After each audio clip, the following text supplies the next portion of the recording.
Hi, I'm Ben Furry, and I'm joined by Evan Patrick for the first episode of 5 Minute Drill. Here are five big storylines for Penn State as the spring football season was supposed to come to a close this Saturday with the annual Blue-White game. The biggest question for Penn State heading into this 2020 season and into the summer is who is going to step up at the wide receiver position. The wide receiver position definitely has the biggest question mark next to it, in my opinion, out of all the position groups heading into the 2020 season. I mean, they're losing a lot. I mean, KJ Hamler had nearly twice as many receiving yards as any other receiver on the team, and you lose him, and the guy you're bringing back as your top receiver is Jahan Dotson, who had moments last year in the beginning of the season where he looked like he was really going to step up and be a threat next to KJ Hamler, but then kind of tailed off at times and wasn't the reliable guy that you thought he was going to be. Well, him and Daniel George are going to really have to step up because they're the two most proven guys coming back to this receiving core. And I mean,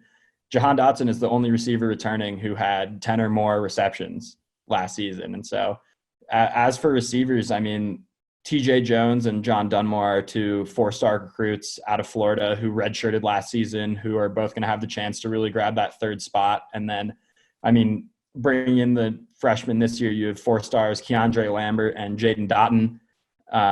Norval Black is a JUCO transfer they're bringing in who has had a lot of good things said about him, but really it's up in the air for that third receiver spot behind Dotson and George. The next big storyline heading into the upcoming season for Penn State is the changes in coaching on the offensive end and how that is going to be affected by the current situation with lack of in-person practices. Penn State with Kirk Ciarrocca, through everything that he has said, through everything James Franklin has said, it's going to be a very, very similar system as we've seen the last couple years for Penn State. This transition, as far as everyone's saying, should be pretty smooth. It's gone smooth so far. The coaches are giving the players quizzes and doing things remotely. They're meeting. But one is still the big concern and the big thing is Kirk Ciarrocca said last week that he has not seen any of the quarterbacks throw in a practice situation yet. But it does seem like Kirk Ciarrocca is a fantastic hire and the right guy to lead Penn State's offense to that next level. It is concerning when there is no spring practice, as this is a great time for the players to get used to the new coaches to get used to players. Now our next big storyline, we're going to shift it over to the defensive side of the ball, and one that was kind of thrown out there at the end of last season after the Cotton Bowl. Will linebacker Micah Parsons be in contention for the Heisman Trophy next year?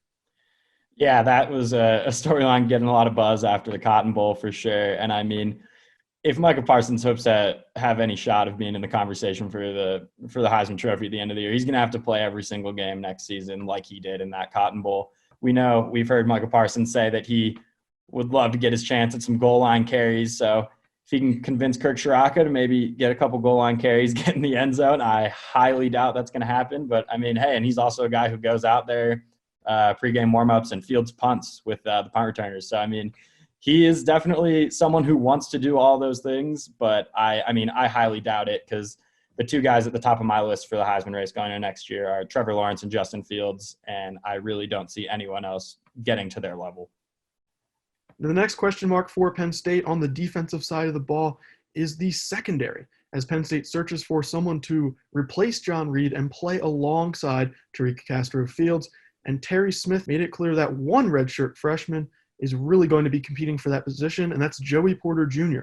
Porter shined in his 4 appearances last year. That's all, of course, he could play in, as Penn State was looking to redshirt him, but played really good against Maryland, recorded a couple tackles later in the year, and he is someone that has really impressed the coaching staff so far, and Smith said is definitely going to be competing for a starting job next year. But along those lines, Smith is really impressed with all of the freshmen from last year. Keaton Ellis in that mix, Daquan Hardy as well. Players who he said he's anticipating moving into the star position, as Penn State calls it, as a nickel defensive back, replacing what Lamont Wade and John Reed combined did last year. He said that this is more of a combination position depending on who has more depth at safety or cornerback. And this year, Penn State probably has a little more depth at cornerback, so expect to see Keaton Ellis or Hardy in that position. But also, one name is a veteran in that list. Donovan Johnson will be expected to kind of step up, has been dealing with injuries the last couple of years. But Smith said that he's really looking forward to him coming back fully healthy this year and could bring a good mix of veteran leadership into that room. So things are definitely looking up for the cornerbacks. Now, our final topic of the video, will this be the year that Penn State finally takes that next step and makes the college football playoff?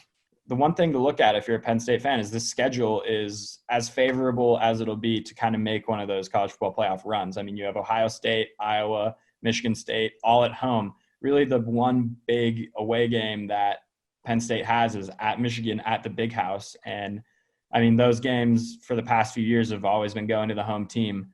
But I mean, I think Penn State would see itself in a pretty good position to take that game. And I mean, one game that could be kind of a sleeper on there is at Virginia Tech, second game of the season. I mean, that could be one of those games that creeps up on you and you're not necessarily getting up for early in the season. But if they can get out an on-conference play, I think they definitely have a chance to make a run. That's going to do it for today's episode of 5 Minute Drill.